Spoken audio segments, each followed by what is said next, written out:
It's all about just making sure that we're keeping kids' welfare number one priority. So in a nutshell, what are we doing? We're trying to get kids to have fun and enjoy themselves, but also in that process, we're looking after them and keeping their well-being top of the list. How important is child safety in sport and recreation? It is very, very important. As council, we are the face of the community. We are here to serve the community. And within Cumberland, there is a vast majority of families with small children. So they are very, very important to us. So keeping them safe, making sure they are looked after, making sure families are aware of how they can keep their children safe in council facilities and how staff are aware is really, really important. Child safety in water polo is ensuring that the coaches are behaving and treating children in a way that you would treat your own kids. It's ensuring that the parents feel comfortable talking to club officials or talking to us as a state body around any concerns or around any issues that we can do to support their child, and ensuring that we can keep incidents and complaints down to a minimum. Child safe cricket looks like, from a national and a state perspective, we have put in policy to help our clubs and associations and volunteers within cricket itself to make the place a safe place for children and young people. It's all towards us becoming a child safe organisation. Are you child safe?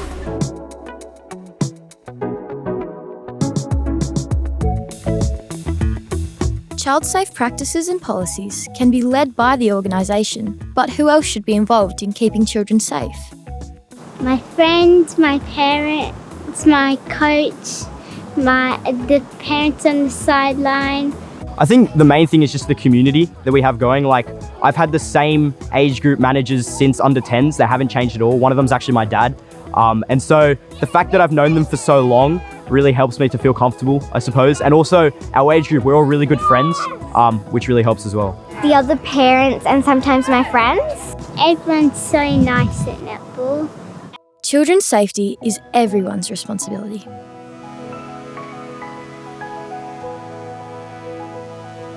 How can organisations make sure they are following New South Wales legislation relating to child safety?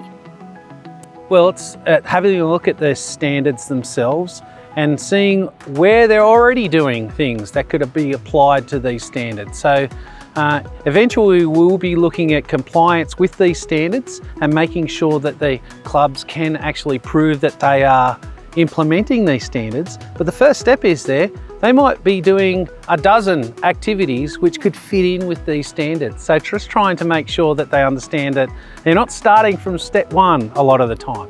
So from there we look at how they can work with their state sporting organisations to have a look at the policies and how they can be implemented, such as the complaints handling policy and such, and to be able to apply that within their club and trying to get buy-in from club members. So getting the coaches, managers, all these officials and trying to get them to work in to understand what our expectations are within the club with keeping kids safe. So going through codes of conduct, those sorts of things, is really important for volunteers. And also in that process, making sure that we're listening to the kids, getting them to buy into what we're trying to do on those little things. So when it comes to the big things, kids can really be able to communicate well with those channels.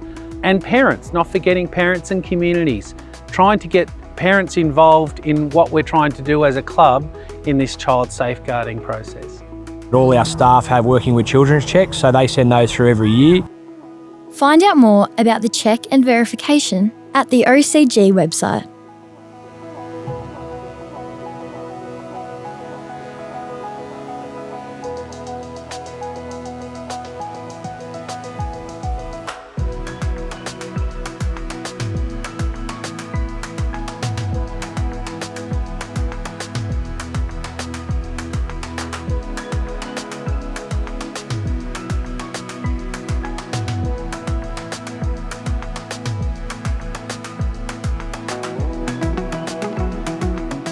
Being child safe is about policy and practice. Adults at organisations must know, demonstrate and communicate safe procedures.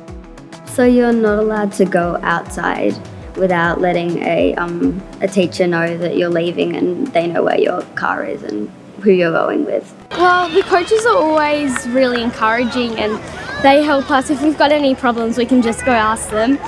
And there's lots of flags they put up before we start, so then we can keep away from dangerous areas such as discus, javelin. We've got our discus cages are really high because there's some really high throwers. They're trying to keep it like a safe, fun environment. So limiting all those things that people wouldn't usually like and making it fun and safe. They'll make sure everyone has a go, so everyone's included, everyone's valued, and they'll, at the end of the day, it doesn't really matter as long as you're happy and safe. Empowerment in sport and recreation is more than just letting everyone have a go. Listening to and valuing children's input and using it to guide your practice keeps children central to your organisation.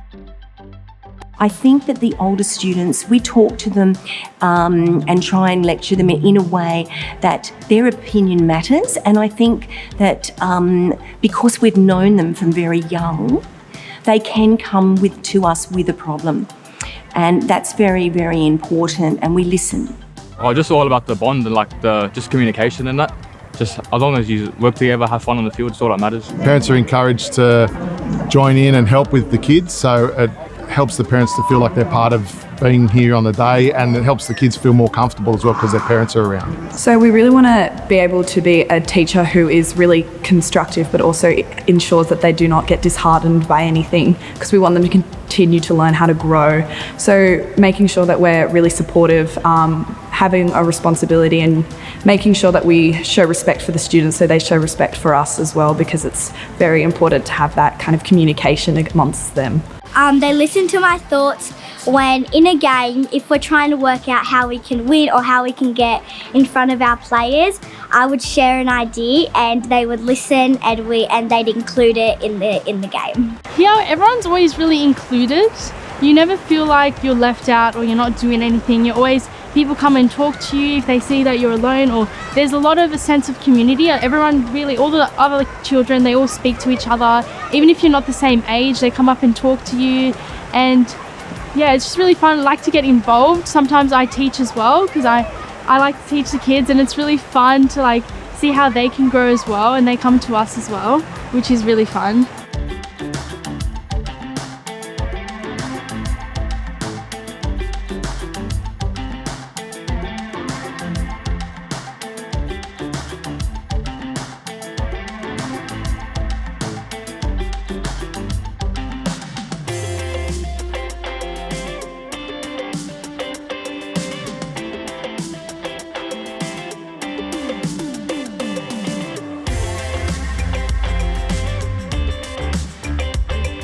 Getting the right people to work with children at your club is more than just getting someone who's qualified. Trusting relationships and the right personal qualities support a child-safe culture. I think they switch it up every week, so you're doing something different, and they just kind of encourage you. So they don't force you to do it, but always trying to get you to do it. And give ourselves confidence and so we're strong enough to play the game, not just we'll go, come on, you can do this. I would be looking for an instructor that's caring, provides us with information that we need when we're dancing, and coaches us so that to our best of our ability. Probably someone who keeps you going, and if you do something wrong, they just help you get better at it rather than just telling you did it wrong. So the age manager coordination involves a lot of safety training. So at the beginning of the season, we do an induction. We teach our age managers how to do throws and skills events, but also coordinate their groups. Some of these age managers can have 40, 50 kids. So it's important that we teach them how to manage that size kids. We teach them how to do a roll call at the beginning of the day, make sure a parent is at all times supervising, and we make sure that when they're picked up, they actually see their parent before they're picked up as well. Keeping tabs on sideline behaviour starts with clear expectations for people on the sidelines. A child-safe culture and displayed codes of conduct can help support positive sport and recreation. I don't like it when people get yelled at or when I get yelled at. It's pretty embarrassing when someone's shouting at you halfway through the game. Watch your passes. You're so bad. You're not that great. It's mainly how they say it. It makes me feel like I'm useless and I can't do anything. Yeah, someone was yelling at me and then they kept on pointing fingers at me.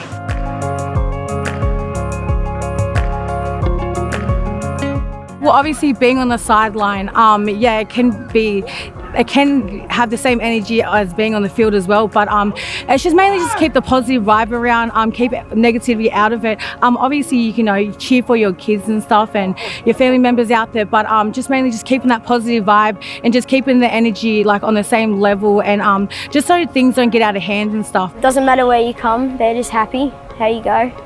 Yeah. Some activities require physical contact or guidance to keep children safe. Martial arts is a skills-based contact sport. There is, by nature and by default, touching when you coach. So self-confidence for us is not only in being able to deliver the skill, but it's in how they conduct themselves. And if they are in a child-safe environment and they feel safe and confident when they come to class or come to training, then we know that their lives are just going to be better for it. Because there is some contact in OzTag. We're trying to get a tag off the shorts, off the Velcro shorts, but there's no need for me to do that. I'll engage other kids of their similar gender, particularly to demonstrate that if I need to, increase someone's skill level. Generally in the water, it's pretty difficult to teach kids how to swim without showing them. So basically a lot of it is instruction, using other kids as role models on how to do a stroke, for instance, but doing our best to, keeping our distance in a safe way and providing that sort of environment for kids where they can actually thrive in the water and actually learn. Children and adults should be aware of what contact is appropriate and necessary during an activity, and children should always feel comfortable to speak up if they feel unsafe.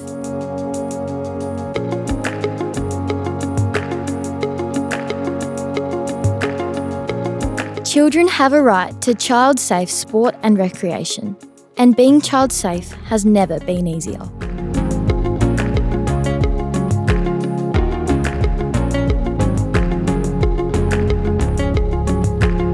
First of all, OCG is your number one. The Office of Children's Guardian, putting together fantastic resources every day, putting in more and more resources.